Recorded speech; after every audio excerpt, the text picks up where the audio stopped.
लोकसभा चुनाव के परिणाम के बाद जिस तरह की परिस्थितियां बनी, उससे जो हालात दिखाई दे रहे हैं, उसमें आने वाले विधानसभा चुनाव में मुख्य मुकाबला कांग्रेस और भाजपा में ही होता दिखाई दे रहा है।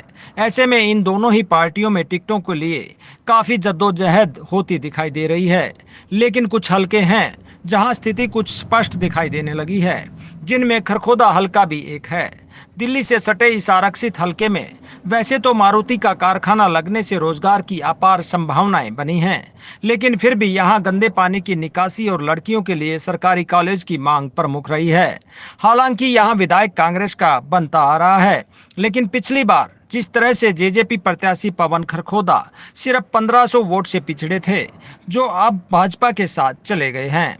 ऐसे में लगता है कि अगर कांग्रेस ने फिर से अपने उम्मीदवार की पुनरावृत्ति की और भाजपा ने पवन खरखोदा पर भरोसा दिखाया, तो अब की बार कांग्रेस के साथ खेला होने की संभावनाएं ज्यादा बढ़ जाएंगी। इन्हीं परिस्थितियों को समझने और हाल ही में जजपा छोड़कर भारतीय जनता पार्टी को ज्वाइन करने वाले पवन खरखोदा से जगत महान कार्यकारी संपादक तेजवीर सिंह ने दो टूक बात की। देखिए पवन खरखोदा ने इस दौरान ज्वलंत मुद्दों पर क्या कहा। नमस्कार साथियों, आप देख रहे हैं जगत महान न्यूज और मैं हूं आपके साथ तेजवीर सिंह।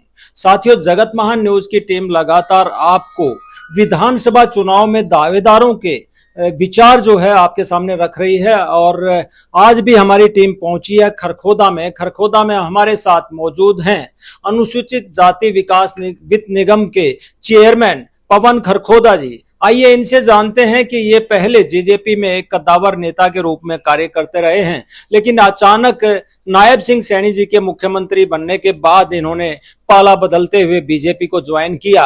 ये ऐसे विचार जनता के बीच में चल रहे थे, तो आइए इनसे जानते हैं कि ये किस कारणों से इन्होंने पार्टी को चेंज किया और अब आगे की इनकी क्या रणनीति रहेगी। पवन खरखोदा जी, सबसे पहले आपका स्वागत है। बहुत बहुत धन्यवाद जी, और जगत महान न्यूज के सभी आपके दर्शकों का मैं धन्यवाद करता हूं। और जहां तक पार्टी चेंज करने की बात है, तो बदलाव प्रकृति का नियम है।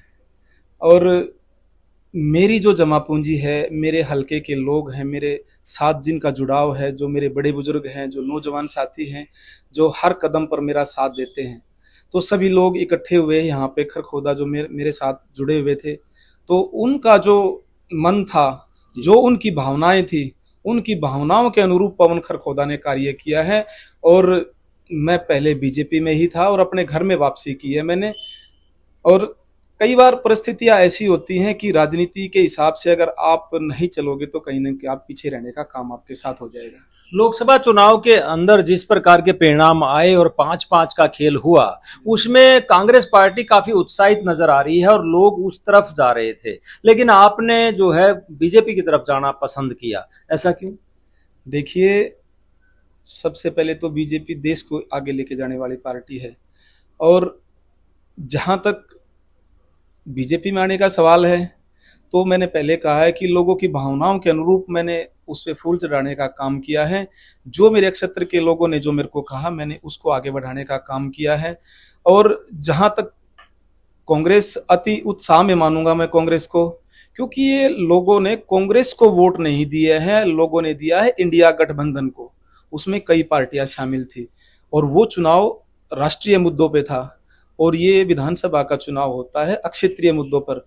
और जहां तक पवन खरखोदा की बात है, तो मेरे परिवार ने खरखोदा हल्के में मान सम्मान कमाया हुआ है, और अब की बार लोग भारी मात्रा में बड़े मैंडेट के साथ खरखोदा से कमल का फूल खिलाने जा रहे हैं। अनुसूचित जाति निगम के आप चेयरमैन रहे हैं और काफी समय हो गया आपको इस पद पर, तो इसके माध्यम से आपने खरखोदा हल्का या हरियाणा की जनता को कितना लाभ पहुंचाया? देखिए, जहां तक मेरे डिपार्टमेंट की बात है, तो हर साल एक टारगेट तय होता है कि हम 5,000 को, 2,000 को, 7,000 जो बीपीएल कार्ड के हैं या जिनकी 1,80,000 से वार्षिक इनकम कम है, तो उनको हम किसी छोटे मोटे कार्य के लिए लोन उपलब्ध करवाते हैं।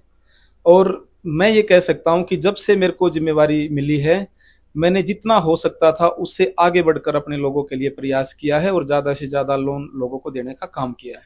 खरखोदा में पानी निकासी की बहुत बड़ी समस्या रही है जी जी और पानी पीने के पानी की भी समस्या रही है। जी तो जी ये समस्या जो है आपके गठबंधन सरकार में भी सही नहीं हो पाई। जी जी। अब कितनी उम्मीद करें कि ये जल्द इसका समाधान होगा? देखिए, राजनीति में दो पद होते हैं। एक होता है लोगों के द्वारा चुन के जो प्रतिनिधि भेजा जाता है, वो संवैधानिक पद पे होता है। और एक होता है राजनीतिक पद। जैसे पवन खरखोदा को चेयरमैन बनाया सरकार में, चेयरमैन की ग्रांट नहीं होती, लेकिन जो संवैधानिक पद पे बैठा हुआ होता है, चाहे सांसद होता है, चाहे एमएलए होता है, उसका कोटा निर्धारित होता है, चाहे वो सरकार का नुमाइंदा हो, चाहे विपक्ष में हो, उसकी ग्रांट में कोई कटौती नहीं हो सकती। तो मैं आपके माध्यम से मेरे खरखोदा हल्के के सभी साथियों से, बड़े बुजुर्गों से, नौजवान साथियों से, समस्त लोगों से एक ही अपील करना चाहूंगा कि जो व्यक्ति हमने 15 साल खरखोदा की कुर्सी पर सत्तासीन रखा और आज भी प्रेजेंट में सत्तासीन है, उससे भी ये सवाल पूछने चाहिए कि 15 साल में आपको कितनी ग्रांट मिली और आपने खरखोदा के लिए या किस गांव में कितने पैसे लगाने का काम किया। क्योंकि सीधा सा मतलब ये होता है कि सरकार में हो एमएलए चाहे विपक्ष में हो, उसको वो ग्रांट मिलनी ही मिलनी है, और उस व्यक्ति ने ग्रांट लगाने का काम नहीं किया। गठबंधन सरकार के दौरान काफी लोग नाराज थे जी और अब बीजेपी सरकार से भी काफी लोग नाराज थे। सरपंच नाराज थे, आशा वर्कर नाराज थे, कर्मचारी नाराज थे, यानी कि तकरीबन हर वर्ग नाराज दिखाई दे रहा था। लेकिन नायब सैनी ने आते ही गियर बदला और सारे के सारे जो कानून जो है बदलने का काम वो कर रहे हैं। आपको क्या लग रहा है कि इसका फायदा हो पाएगा चुनाव में? देखिए, मुख्यमंत्री नायब सैनी जी जनता की भावनाओं के अनुरूप कार्य कर रहे हैं, और नाराजगी होती है अपनों से। दो चीजें होती हैं, एक होती है नाराजगी, एक होती है नफरत। आज अगर हमारी पार्टी के साथ छोटी मोटी कोई नाराजगी होगी तो वो मिल बैठ के हमारे सीएम साहब ने, हमारे और भी नुमाइंदे हैं, उन्होंने उसको दूर करने का काम किया है। लेकिन जहां तक बात कांग्रेस की है या अन्य पार्टियों की है, उनसे लोगों को नफरत है, और नफरत को दूर करने में सदियां लग जाती हैं। और मैं तो एक ही चीज कहूंगा कि अपनों से नाराजगी होती है, और नाराजगी भी जायज थी लोगों की कि प्रजातंत्र में अगर जन भावनाओं के अनुरूप हम कार्य नहीं करेंगे तो हम कहीं ना कहीं पीछे पिछड़ने का काम हो जाता है। लेकिन नायब सैनी जी ने लोगों की भावनाओं को समझा और उन्हीं के अनुरूप कार्य किया है, और आज स्पष्ट रूप से पूरे हरियाणा में एक बदलाव है कि तीसरी बार भारतीय जनता पार्टी का परचम हरियाणा में लहराएगा, और नायब सैनी जी के नेतृत्व में तीसरी बार हरियाणा में कमल का फूल बड़े मैंडेट के साथ खिलने जा रहा है। भूपेंद्र हुड्डा जी की यहाँ ससुराल बताते हैं जी जी और यहाँ उनका गढ़ भी बताते हैं। जी जी उसके बावजूद आप पिछली बार थोड़ी वोटों से रह गए, तो अब की बार किस तरह का मुकाबला आप खरखोदा में देख रहे हैं? जी जी। देखिए, गढ़ लोगों के होते हैं। पहले देवीलाल जी का गढ़ हुआ करता था ये सोनीपत जिला। तो मैं ये कहता हूं कि गढ़ ना हुड्डा साहब का है ना और किसी का, गढ़ होता है लोगों का। जो लोगों की भावनाओं के अनुरूप कार्य करता है, लोग उसका साथ देते हैं, और उनकी भावनाओं के अनुरूप करने वाली कोई पार्टी है तो केवल भारतीय जनता पार्टी है। और भारतीय जनता पार्टी निश्चित तौर पर ये जो 15 साल से जो खरखोदा से सूखा है, उसको खत्म करने का काम लोगों के आशीर्वाद से यहाँ से हम करने जा रहे हैं। हरियाणा में आप जजपा और इनेलो पार्टी का किस तरह का भविष्य देख रहे हैं आप, क्योंकि एक सुलझे हुए राजनेता भी? देखिए, वो कहते हैं कि छोड़ो कल की बातें, कल की बात पुरानी, नए दौर में लिखेंगे हम मिलकर नई कहानी। तो जिनका कोई भविष्य नहीं है, जिनका कोई राजनीतिक वजूद नहीं है, क्योंकि पहले राजनीति में चाल चरित्र एक चेहरा होता था, और मैं ये मानता हूं कि चाल चरित्र और चेहरा केवल एक ही पार्टी में है, वो है भारतीय जनता पार्टी में। तो दूसरी पार्टियों का तो कोई ना कोई चाल है, ना कोई चरित्र है, ना कोई चेहरा है। उनके बड़े नेता आए दिन इतने झूठ का पुलिंदा लेके साथ में चलते हैं, झूठ बोलते हैं। लोकसभा के चुनाव में भी आपने देखा होगा कि हम 1 जुलाई से हम खटाखट 8500 रुपये डालने का काम करेंगे, और उतनी ही तीव्र गति से लोगों ने भी खटाखट उनके खिलाफ वोट करने का मन बना लिया कि जब विधानसभा के चुनाव आएंगे तो इतनी खटाखट वोट डालेंगे कि भारतीय जनता पार्टी उनसे कहीं आगे निकलने का काम करेगी। लोकसभा में राहुल गांधी ने हिंदुओं पर कटाक्ष किया, जी जी, भाजपा के हिंदुओं पर कटाक्ष किया। जी जी। आप क्या सोचते हैं? देखिए, राहुल गांधी जी फिरोज खान का पोता है, तो उनकी सोच हिंदुत्व के प्रति कैसे पॉजिटिव हो सकती है? और वो व्यक्ति तो मीडिया के सामने खुले रूप से कहता है कि मैं हिंदुओं के किसी भी धार्मिक ग्रंथ को मैं ग्रंथ नहीं मानता, हिंदुओं के किसी भी धर्म को मैं धर्म नहीं मानता, जब वो व्यक्ति हिंदुओं की भावनाओं को आहत करने का काम करता है, तो क्या हमारे हिंदू समाज के लोग या हमारे भारत के लोग इतने बेवकूफ नहीं है? वो समझदार हैं, पढ़े लिखे हैं, और इसका जवाब केवल वोट की चोट से भी उन्होंने देने का काम किया है। एक तरफ तो समूचा विपक्ष था मोदी जी को और देश को हराने के लिए, और एक तरफ भारतीय जनता पार्टी थी, अकेले उनसे ज्यादा सीटें लेने का काम किया है। तो लोगों में निश्चित तौर पर मोदी जी के प्रति एक आश्वासन है कि मोदी जी की जो गारंटी है वो गारंटी की गारंटी है, और उसी गारंटी की गारंटी पे 2024 में लोग विश्वास जता रहे हैं।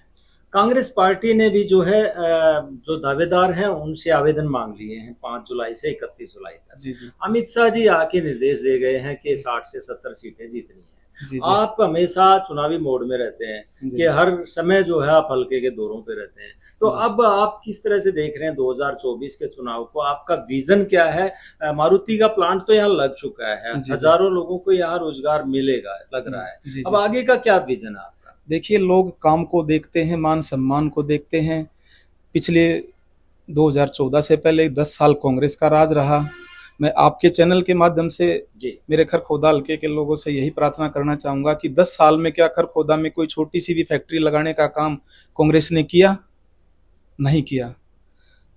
हमने 4.5 साल में, बेशक पवन खरखोदा एमएलए नहीं बन पाया, लेकिन खरखोदा के हल्के के इतिहास में अपना नाम दर्ज करने का काम किया है कि दुनिया का सबसे बड़ा मारुति का प्लांट लेके आए और उसके साथ हजारों फैक्ट्रियां लेके आए। कांग्रेस केवल झूठ बोलती है, और कांग्रेस ने तो हर विधानसभा में 10-10, 15-15, 20-20 दावेदार खड़े किए हैं। और कांग्रेस, जहां तक हरियाणा कांग्रेस की बात है, तो केवल बाबू बेटे की कंपनी बन के रह गई है, और वो कंपनी लोगों के द्वारा फैल करने का काम लोग करेंगे। आपके भारतीय जनता पार्टी में आने के बाद एक अजीब सी शांति बीजेपी में देखने को मिल रही है। नहीं जी तो 10 से 15 लोग यहाँ के दावेदार सामने आ जाते थे, अब कुछ ऐसी हलचल नहीं दिखाई दे रही, क्या कहेंगे? देखिए, खरखोदा हल्के में 1,82,000 के करीब मतदाता हैं, और मैं ये मानता हूं कि 1,82,000 लोग कमल का फूल हैं, 1,82,000 लोग कैंडिडेट हैं। 10-15 कैंडिडेट नहीं है, पूरा खरखोदा हल्के के लोग कैंडिडेट हैं। और जिसको पार्टी आशीर्वाद देगी, जिसको कमल का फूल देके भेजेगी, उस कमल का फूल को खिलाने का काम खरखोदे के एक पार्टी के समर्पित कार्यकर्ता करने का काम करेंगे। जी, तो दर्शकों, ये थे पवन खरखोदा, जो कि हरियाणा सरकार में चेयरमैन भी हैं, और इनसे हमने खुल के बात की कि इन्होंने क्यों जजपा पार्टी को छोड़ा और अब ये भारतीय जनता पार्टी के साथ किस प्रकार से खरखोदा का विकास करना चाहते हैं। नायब सिंह सैनी जी की ये तारीफ कर रहे हैं कि वो जनता के लिए और जनता की सोच के अनुरूप काम कर रहे हैं। आगे देखते हैं कि बिगुल बज चुका है, विधानसभा चुनाव में इन्हें टिकट मिलता है तो किस तरह का परिणाम खरखोदा से रहता है। जगत महान न्यूज के लिए खरखोदा से तेजवीर सिंह, नमस्कार।